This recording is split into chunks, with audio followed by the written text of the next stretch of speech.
운동을 열심히 하면 치매가 예방돼요라는 설명 많이 들으셨잖아요. 그런데 근육이 자극이 없어지거나 근육량이 줄어들면 5, 6년 뒤에 치매 발병률이 60% 가까이 증가하더라. 근육은 단백질이 없으면 힘을 못 내요. 가장 강조하는 것은 적어도 끼니마다 하나 반 정도는 먹는다라고 생각하시는데 이게 최소량입니다. 그리고 나머지 부분들은 노화는 꼭 근육에서만 오는 건 아닙니다. 약 한 35세를 전후부터 해서 모든 세포들이 다 노화를 향해서 조금씩 변화하고 있습니다. 그런데 뇌라든지 치아, 그 다음에 위장, 심장 이런 부분에 있어서 약간씩 노화가 됐을 때 잘 모를 수 있거든요. 그런데 근육 같은 경우는 그 변화가 사실 확연히 나타나게 되고 파급되는 효과가 너무 크기 때문에 근감소증이 노화에 굉장히 중요한 지표로 활용될 수 있는 부분이 있어요. 그런데 부모님 세대 또는 더 이전 세대들보다 신체 활동량이나 또는 운동량 자체가 많이 줄어들 수밖에 없는 환경이었거든요. 그러다 보니 어쩔 수 없이 유지되는 근육이나 또는 근력마저도 굉장히 많이 줄어들게 되고, 특히나 그 시점이 굉장히 일찍 시작을 하게 되니 노화 상태를 가지는 경우를 굉장히 많이 보게 됩니다. 체력적인 부분도 문제가 되지만 당뇨나 또는 고혈압 같은 이런 퇴행성 질환이죠. 그런 부분들이 훨씬 일찍 오고 있거든요. 그 부분에 있어서 근감소증은 조금 일찍 관리하시라고 권합니다.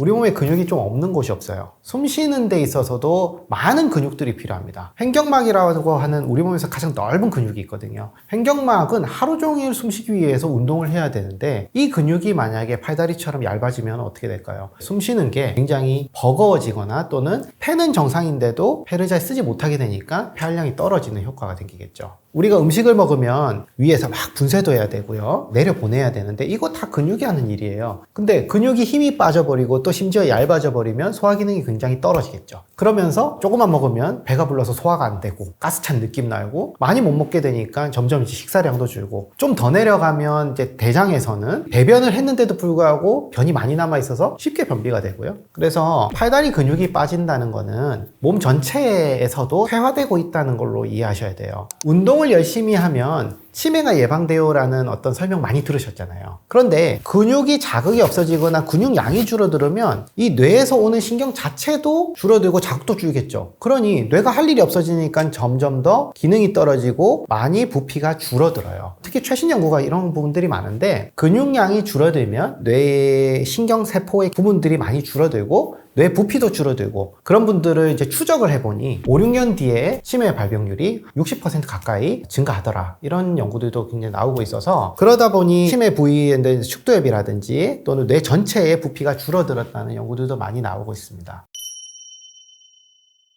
치매는 치매 또는 근육은 근육, 별도로 분리해서 관리하실 필요까지는 없다고 봐요. 적절하게 전신 운동이 되고 적절하게 단백 공급이 되는 것 자체가 근육에도 도움이 되고 치매 예방에도 도움이 되거든요. 그런데 우리가 너무 한쪽으로 쏠리게 되면 밸런스가 무너지면서 둘 중에 하나는 거의 반드시 있습니다. 대표적으로 혈당 관리에 너무 치우친 경우예요. 당뇨가 워낙 이제 중요하다 보니 당뇨라는 수치에 몰입하다가 단백질 결핍이라든지 또는 근력 운동 부족으로 연결되는 경우가 너무너무 흔합니다. 우리가 이제 식사를 거를 때도 많고 특히 단백질 거르는 게 많잖아요. 단백질이 하루 종일 필요한데 단백질 공급이 띄엄띄엄 또는 너무 소량, 안 그래도 많이 필요한데 덜 먹으니까 단백질이 계속 부족해지잖아요. 그러면서 당뇨는 당뇨 전 단계에서 더 진행은 안 하는데 근육은 자꾸 가늘어지는 거예요. 그러다 보면은 기억력도 빨리 떨어지고 나중에 MRI 찍어보면은 뇌 위축이 굉장히 빨리 와 있는 거죠. 그러나 진단을 받아보면 아직은 치매가 아니라고 하고,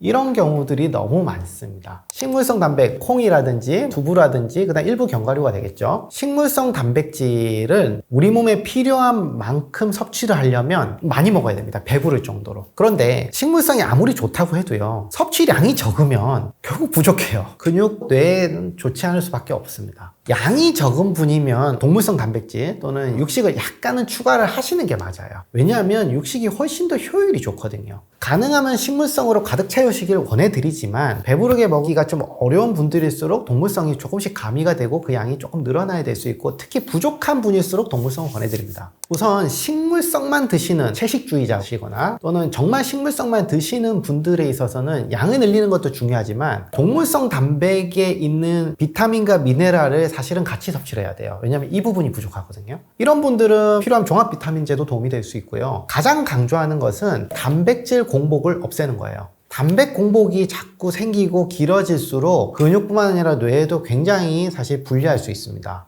왜? 근육에 힘이 빠져가니까요. 근육은 단백질이 없으면 힘을 못 내요. 근육이 살아가는 데 있어서 단백질은 되게 중요한 재료 중에 하나거든요. 단백질 공복이 없도록 단백질을 소량씩 자주 드시는 게 되게 좋아요. 근데 여기서 되게 중요한 거는 끼니 당이에요. 계란은 어떤 형태도 좋습니다. 계란 후라이 또는 뭐 계란국도 좋아요. 적어도 끼니마다 하나 반 정도는 계란을 먹는다라고 생각하시는데 이게 최소량입니다. 이걸 먹는다고 근육이 늘어나는 게 아니라 유지되기 위한 최소량이라고 생각하시면 그냥 쉽게 하실 수 있을 것 같습니다. 그리고 나머지 부분들은 돼지고기, 닭고기, 소고기, 생선, 달걀, 그리고 뭐 우유 정도를 끼니마다 조금씩 이제 곁들여서 먹는다고 생각하시면 돼요. 사실 5, 60g의 어떤 동물성 단백질이 많아 보일 수도 있고 적어 보일 수도 있는데요. 우리 삼겹살집 가면 고기 1인분이 150g이거든요. 그 한 줄이잖아요. 3등분해서 하루 드신다고 생각하면 기본은 돼요. 사실은 몇 점 안 되는 거예요. 근데 그것이 꾸준히 안 되기 때문에 대부분 문제가 생기세요. 그리고 나이가 들수록 이 양이 좀 더 필요하거든요. 여기에 운동하시는 분들은 조금 더 곁들여야 된다는 점을 강조드립니다. 단백질 섭취가 잘 안 된 분들이 결국 장에 힘이 빠지면서 소화 기능이 떨어졌거든요. 그런데 이분들에게 고기를 먹어서 단백질이 섭취가 되어야 장 기능이 좋아진단 말이에요. 그러면 현실적인 문제가 생깁니다. 장도 힘이 있어야 소화력이 좋아지는데 처음부터 고기를 드시면 사실은 거의 장이 감당이 안 되세요. 그러니 처음에는 완전히 또는 최대한 소화가 된 그런 단백질을 공급해 줘야 돼요.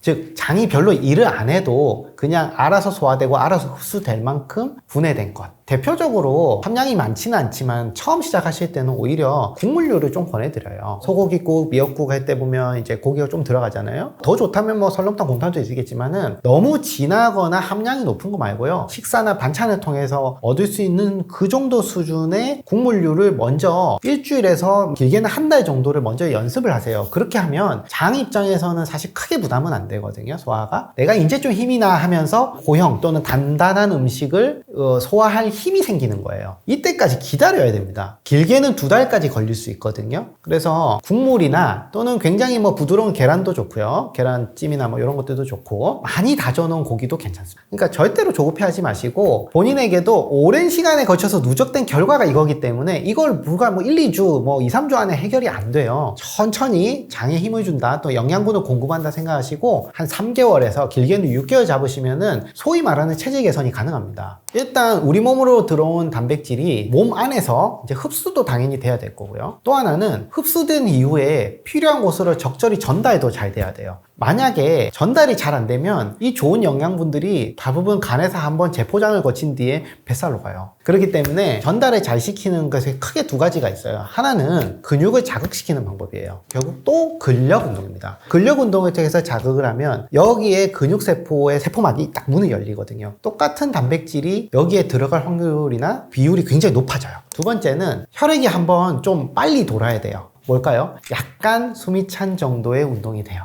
결국은 다시 운동이라는 거거든요. 똑같이 먹었을 때 약간의 숨이 찬 운동 그리고 근력 운동이 포함되어 있으면 상당히 많은 부분들이 우리 필요한 장기로 쏙쏙 들어가게 되고 오히려 그렇게 드셨는데 아무것도 안 하고 이렇게 척 누워 계시면은 근육으로는 사실 별로 안 가고 지방간이라고도 하고 내장지방이라고도 하고 심지어는 혈관으로도 갈 수 있는 거죠. 나이가 들면서 중요하다고 생각되는 어떤 질환이나 또는 관리 영역이 굉장히 많아요. 그 중에 보면 이제 암도 예방해야 되겠고 심장 또는 혈관도 우리가 관리해야 되겠고 치매도 관리해야 되고 뭐 오늘처럼 근육도 이제 중요하다고 하면서 세상에 너무 중요한 것들이 많이 나옵니다. 뭐 심지어 염증도 관리해야 되고 그죠? 비중이 큰 걸 잘해야 되고요. 또 하나가 다 할 수는 없기 때문에 공통분모가 큰 걸 해야 돼요. 단순히 한 장기가 아니라 여러 장기에 같이 이로운 효과가 나오면 좋은 겁니다. 그런 부분에 있어서 근육을 잘 관리한다는 것은 영양과 신체 활동, 근육 자극을 적절히 잘 자극하고 관리한다는 의미이기도 하고 다른 장기를 잘 유지한다는 의미이기도 해서 현명하고 쉽게 관리하실 수 있는 방법이 되니 잘 참고하시기 바랍니다.